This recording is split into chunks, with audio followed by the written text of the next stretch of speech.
Did all these changes, did they make the game better? Did they better everything? Tell me how it betters anything. I don't know. You know, a lot of the things that happen in college football, and this is no disrespect to anyone, is there's a lot of paranoia that someone else has an advantage on someone else, whether it's a conference, whether it's one team versus another, whether it's one conference versus another. So if we can sort of create some rules that, you know, sort of some kind of way negate that advantage that somebody creates, or pass some rules that'll create some advantages for us. I think there's some of that goes on. But I also think that there's some things that are really important, like player safety rules. Those are important things that can benefit the game and benefit the player. But I'm not sure about, you know, changing the recruiting calendar. I'm not really sure about, you know, this whole high school coach thing and employment in camp, and a lot of the things that, you know, sometimes we take a sledgehammer to kill a fly, and it has some unintended consequences, which we may see here sometime in the future. A lot of the time they're changing rules, it's in response to something you and your staff have come up with. Is that ever flattering, or is that just annoying when that happens? Well, I don't think we came up with anything that caused any of the changes that we're doing right now. I mean, I think everybody's working hard to stay on the cutting edge, within the rules, of course, to try to do the best things they can for their team, their organization, so they have the best chance to be successful. I think, you know, that's what everybody's really trying to do. So I don't know what we did to cause any of this. Not any of the recent ones, but there have been years we've been here when they've been trying to change stuff because of something you guys did. I think that Urban Meyer and I probably got the head coaches taken off the road in the spring because we went out all the time, and I guess everybody else didn't want to do that. It wasn't against the rules to go out, so they all had a choice to do it. But it's a typical example of, okay, we're not doing this, so we don't want anybody else to do it. Does that drive you crazy? No, it just kind of is what it is. Nick, there's going to be a pretty serious discussion about modifying the graduate transfer rule. Where do you come down on that? Well, what do you specifically? Specifically to change the rule that where there's a penalty if you have a graduate transfer and the transfer doesn't meet certain academic benchmarks. They're talking about changing that. Well, what is the intent of the rule to start with? I think the intent of the rule to start with was based on the fact that somebody was changing schools for academic reasons. That was the intent of the rule to start with, the way I understood it. And that was why we allowed people to transfer to other places. So now that doesn't matter. So that's not the intent of the rule anymore. I've never been in favor of free agency in our league. I don't think that's a good thing. I wasn't for it last year. I don't think I'll ever be for it. I mean, why should guys leave your team and go play for somebody else and then you have to play against them? I don't think that's fair. It's not look, I think we would benefit. We would benefit as much as anybody in our league if you said you can transfer. Kentucky's got a good player. We'll go see if we can get him to come to Alabama. Well, why do we want that? Why do we need that? How does that help the integrity of what we're trying to do as a conference or as a league? So I'm not for having free agency in our conference. You know, when it comes to transfers from other places, I like the fact that we have some kind of academic standard built into it. I think that's a good thing because that's supposed to be why the guys are transferring. I don't think we should penalize ourselves as a league and allow people to transfer other places and they can't transfer into our league. So if there's some balance that can come up with all that, that's more what I would be for. Would you be for a ban on intra-conference transfers? Well, we really always had that until last year. We always had that until last year. It was kind of understood. And we had rules that said we didn't want to do that. But got pushed and we gave. So. How frustrating was that whole experience for you? Look, I don't get frustrated. All right? I try to deal with things the best way that we can. All right, so why get frustrated? You try to use your best ability to go through the channels to try to enhance what your beliefs are. And if you can't get that point across, then that's your fault. That's my fault. And it just wouldn't be. So, and I don't know what advantage was created by all that. I don't know who won any more games or who lost any more games because of that. So, and I don't know who benefited from it. If somebody wants to do some research on that, let me know, and I'd be glad to change my opinion about it. But tell me who benefited from that. Nick, you mentioned unintended consequences in the future. What are some of the things that you might be concerned about, or you can foresee being a problem? Look, I'm old-fashioned, so just like not being able to hire a high school coach to speak at a clinic or work at camp, you know, there's a lot of guys that are good college coaches now that started out as high school coaches, that's how they got into college coaching. I certainly believe from a professional standpoint that we have a responsibility and obligation as college coaches to help develop people in our profession. And, you know, several of the coaches that we've hired, not as full-time coaches, have become full-time coaches and are very successful coaches in our league now. Well, that's not going to happen now.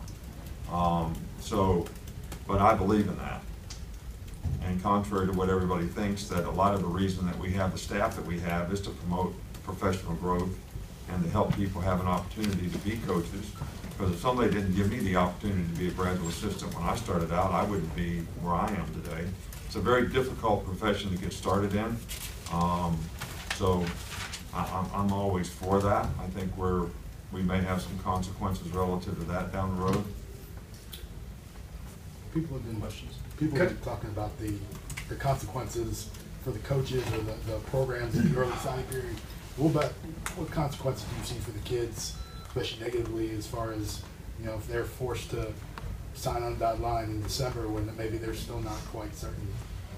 Well, I think the issue is going to be when we change and have an early signing date in December, which to me is way better than having one before their senior year.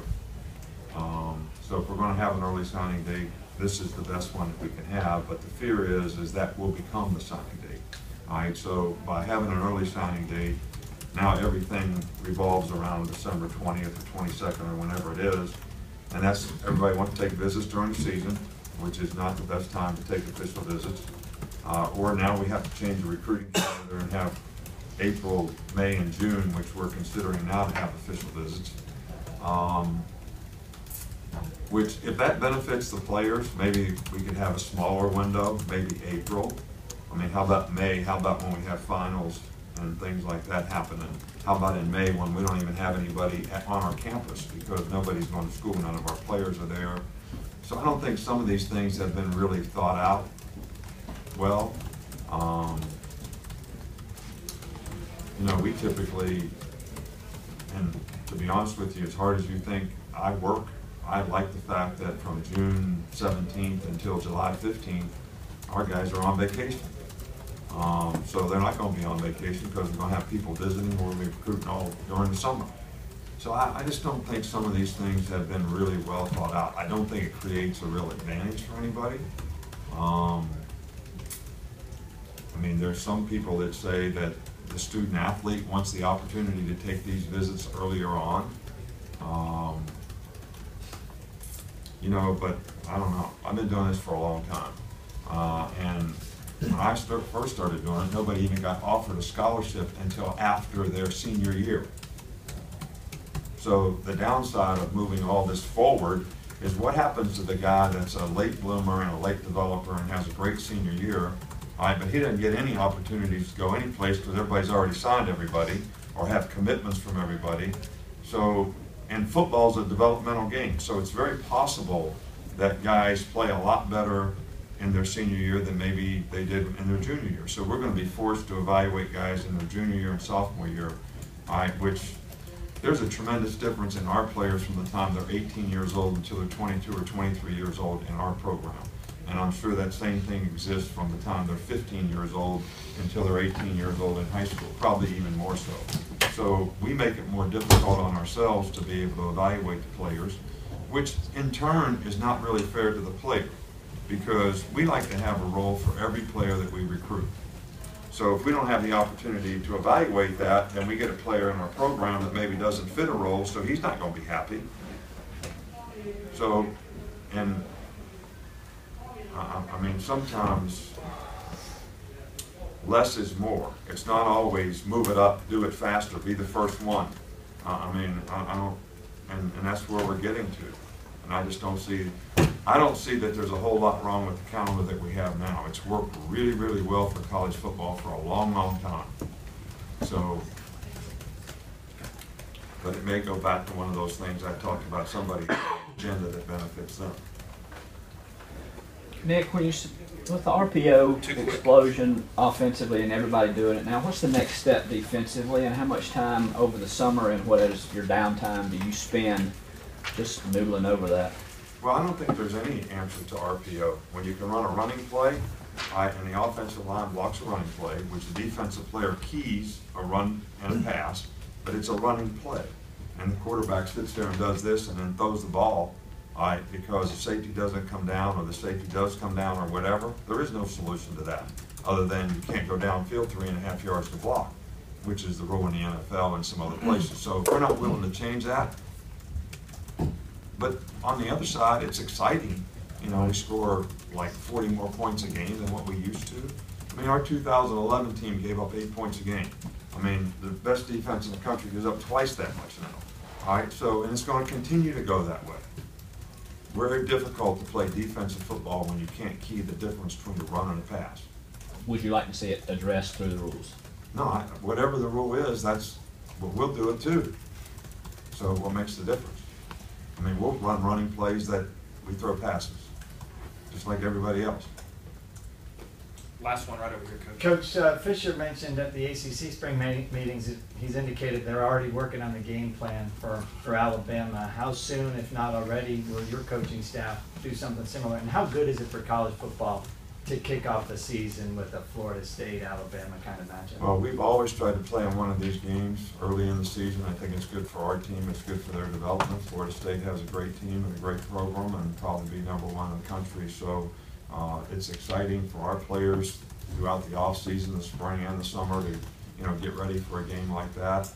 And I don't think that because of who we're playing, anything really changes in terms of how you get ready for a game. I mean, we do research before spring practice on our new opponents so that we can address some of the things that they do in spring practice.